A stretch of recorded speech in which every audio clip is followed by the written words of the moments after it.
नमस्कार. मी भाग्यश्री फाटक. मार्केट आणि मी सोप्या मराठीतून शेअर मार्केट समजावून सांगण्याचा माझा एक उपक्रम आहे. आज मार्केट तेजीत होतं त्यामुळे छान वाटतं आहे. आत्ताचा व्हिडिओ करायलाही मजा येते, नाहीतर कंटाळा आला होता. मार्केट तेजीत गेलं की हटकून प्रॉफिट बुकिंग होते. म्हणजे आज काय झालं बाबा, मार्केट पडायला कारण कुठेही काहीही कारण सापडत नाही. पण लोकांना वाटणारी भीती की हे टिकाव धरत नाही आहे, तर आपण आपलं प्रॉफिट बुकिंग करून घ्या. कुठलीही गोष्ट अति चांगली नाही. म्हणजे दैवी कसं आहे बघा, उन्हाळा संपला की पावसाळाही येतो. तसंच अमावस्या संपली की पौर्णिमा येते. म्हणजेच तशीच मंदी आणि तेजी यासुद्धा गोष्टी झाल्या पाहिजेत. भरती ओहोटी असते. प्रत्येक गोष्टीचा सुख मिळालं पाहिजे. सध्या काय झालं आहे, मार्केट इतके दिवस कन्सॉलिडेट होत आहेत. म्हणजे टाईम करेक्शन चालू आहे, प्राईस करेक्शन नाही आहे म्हणण्यासारखं. कारण 24,200वरनं 25,200पर्यंत मार्केट फिरत आहे. तुम्ही जर निरीक्षण करायला गेलात तर खूप किंमत कमी होती आहे असं दिसत नाही आहे. तेवढ्याच रेंजमध्ये फिरत आहे. कंटाळवाणं मार्केट आहे. म्हणजे धड मंदी झाली, रपारप मार्केट पडलं तर स्वस्तात काही खरेदी तरी करता येतं. खूप तेजी झाली तर महाग भावात विकता तरी येतं. इथे काहीच होत नाही. रटाळ म्हणतो ना आपण, तसं रटाळ मार्केट चाललं आहे. जे मार्केटमध्ये नवीन आलेत त्यांना या मार्केटचा खरी कंटाळी आहे. म्हणजे खरं तर मार्केट हे समुद्रासारखं असतं. समुद्रात जसे अनेक शंख, चिंपले, अनेक रत्न, वस्तू असतात, तसंच मार्केटमध्ये आहे. अनेक प्रकारचं शिक्षणही मार्केट देतं. पण या अशा रटाळ मार्केटमध्ये तुम्ही शिकणार काय आणि करणार काय? आणि एवढी झुंबड IPOची आलेली आहे की त्या IPOला भरण्यासाठी, पैसे भरण्यासाठी सुद्धा मार्केटमध्ये प्रॉफिट बुकिंग येते. त्यामुळे मार्केटमध्ये तेजी फारशी टिकून राहत नाही आहे. तर आजची तेजी टिकून राहू दे. कमीत कमी दिवाळी संपेपर्यंत तरी मार्केट तेजीत राहू दे. म्हणजे मग लोकांचा उत्साह टिकून राहील. मुलाबाळांना काही खरेदी करून छान दिवाळी साजरी करता येईल आणि कोणाच्या मनावर कसलाही आर्थिक ताण येणार नाही. तर तेवढी देवाने कृपा करावी आणि मार्केट तेजीत टिकू दे, एवढीच परमेश्वराकडे मागणी आहे. कधी कधी आता तुमच्याशी बोलावं असं वाटतं. रोज काय तेच सांगायचं, त्याचा काही उपयोग होताना दिसत नाही. म्हणजे आपण म्हणतो की फंडामेंटल असे बदलले की मार्केट असं बदलतं. इतक्या नॅरो रेंजमध्ये मार्केट चाललं आहे की तो बदल समजून पण येत नाही. त्यामुळे रोज तेच सांगायचं. म्हणजे तुम्हालाही वाटत असेल की आल्या आजी आता काय तेच चढाट लावणार. पण ते सांगितल्याशिवाय, त्या मूलभूत गोष्टी असतात त्या सांगितल्याशिवाय इलाज नाही. पण आज जे रिझल्ट लागले ते चांगले लागले. मार्केट रिस्पॉन्स पण देत आहे. काल महाराष्ट्र बँकेला फारसा रिस्पॉन्स मार्केटने दिला नव्हता, पण आज महाराष्ट्र बँकेचा शेअर तेजीत होता. म्हणजे मार्केटला कळलं की आपण महाराष्ट्र बँकेचा रिझल्ट चांगला येऊनही रिस्पॉन्स दिलेला नाही आहे. तर बघूया आज जे रिझल्ट लागले त्याला मात्र मार्केटने चांगली शाबासकी दिली. तर आजच्या बातम्यांचा काय काय परिणाम तो पाहू. इंडियन हॉटेलनी सांगितलं की पहिल्या 6 महिन्यामध्ये त्यांनी 26 हॉटेलं उघडली. 46 हॉटेलसाठी करार पण केले. आता त्यांची भारतामध्ये 250पेक्षा जास्त हॉटेल आहेत. आणि 2030पर्यंत ते 700 हॉटेलं सुरू करणार आहेत. ॲस्ट्राझेनेका सोडियम झिरकोनियम सायडोसिलिकेट ही पावडर ते नोव्हेंबरमध्ये लॉन्च करणार आहे. रक्तामध्ये पोटॅशियमचं प्रमाण वाढलं तर या पावडरचा औषध म्हणून उपयोग होईल. HDFC AMC सकाळी थायरोकेअरनी बोनस डिक्लेअर केलेला मी सांगितला होता.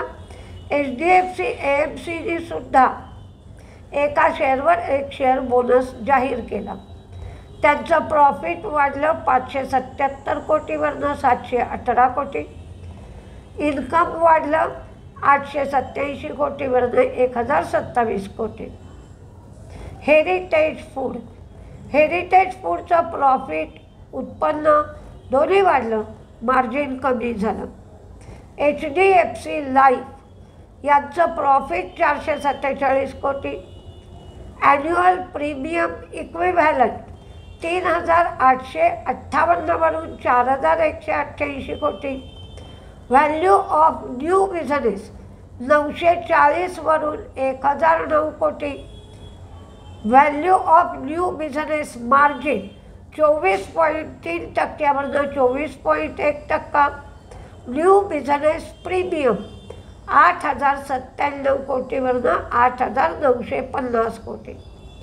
ॲक्सिस बँकेचा रिझल्ट लागला, त्यांचं प्रॉफिट कमी झालं 6918 कोटीवरून 5090 कोटी.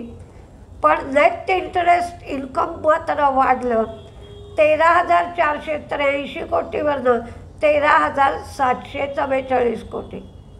ग्रॉस NPA नेट NPA दोन्हीही कमी झाले. गोदरेज प्रॉपर्टीनी बंगलोर इथे 26 एकर जमीन घेतली. भारती एअरटेलनी एअरटेल क्लाउडच्या विस्तारासाठी IBM बरोबर करार केला. ICICI लोंबार्डनी सांगितलं की वर्षाच्या दुसऱ्या 6 आणखीन चांगला परफॉर्मन्स देऊ. पहिल्या 6 महिन्यामध्ये काहीसं प्राईस प्रेशर होतं. मिडवेस्ट हा नवीन IPO येतो आहे. हा IPO 15 तारखेपासून 17 तारखेपर्यंत या कालावधीत येतो आहे. 16 ग्रॅनाईटच्या त्यांच्या खाणी आहेत. 17 देशामध्ये ब्लॅक ग्रॅनाईट ते निर्यात करतात. 62% त्यांना निर्यातीपासून उत्पन्न मिळतं. त्यांचा प्राईस बँड 1014 ते 1065 आहे आणि 14 शेअरचा लॉट आहे. एकंदर IPO 451 कोटीचा आहे. त्यापैकी 250 कोटी फ्रेश इश्यू आणि 201 कोटी OFS आहे. रेअर अर्थ मॅग्नेट या सेगमेंटमध्येही हे लोक व्यवसाय करतात.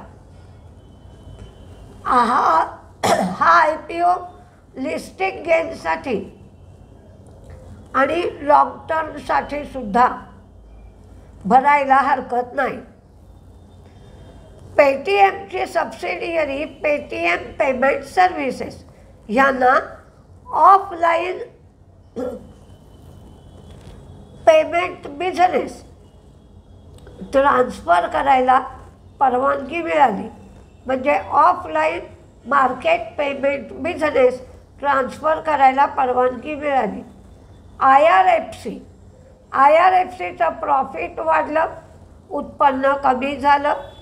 Net interest margin 1.5%. तर त्यांनी ₹1.05 एवढा डिव्हिडंड दिला. टाटा कम्युनिकेशन त्यांना बेल्लारी येथे प्रोजेक्ट मिळालं. त्याचप्रमाणे त्यांचं प्रॉफिट कमी झालं, उत्पन्न वाढलं. त्यांचं प्रॉफिट 190 वरून 183 कोटी झालं. त्यांचं उत्पन्न 5,960 वरनं 6,100 कोटी झालं. तर त्यांचं मार्जिन 19.1% 19.3% झालं. मार्क्सन फार्मा UK रेग्युलेटरीकडून क्लोनिडाईन या औषधाला परवानगी मिळाली. रक्तदाबावरचं हे औषध आहे. Westlife food. आता वेस्ट लाईफ फूडला मॅकडोनल्ड्सनी रॉयल्टी द्यायची. या रॉयल्टीमध्ये वेस्ट लाईफ फूडनी कुठलाही बदल केलेला नाही. या रॉयल्टीची रक्कम 5% एवढी ठरवली आहे. 5% ही रक्कम कमीही केली नाही आहे आणि वाढवलीही नाही आहे. रॉयल्टीच्या रकमेत काहीही बदल केलेला नाही आहे. मी पण देवाकडे प्रार्थना करते, तुम्ही पण करा. असंच तेजीत मार्केट राहू दे, म्हणजे मूड पण चांगला राहतो आणि घरादाराचा मूड पण सुधारतो. कारण शेवटी काहीही म्हणा, पण लक्ष्मीची कृपा झाली की सगळीकडे आनंदी आनंद होतो. तसाच आनंदी आनंद होऊ दे आणि मार्केटमधली तेजी टिकून राहू दे, एवढीच परमेश्वर चरणी प्रार्थना आहे. नमस्ते.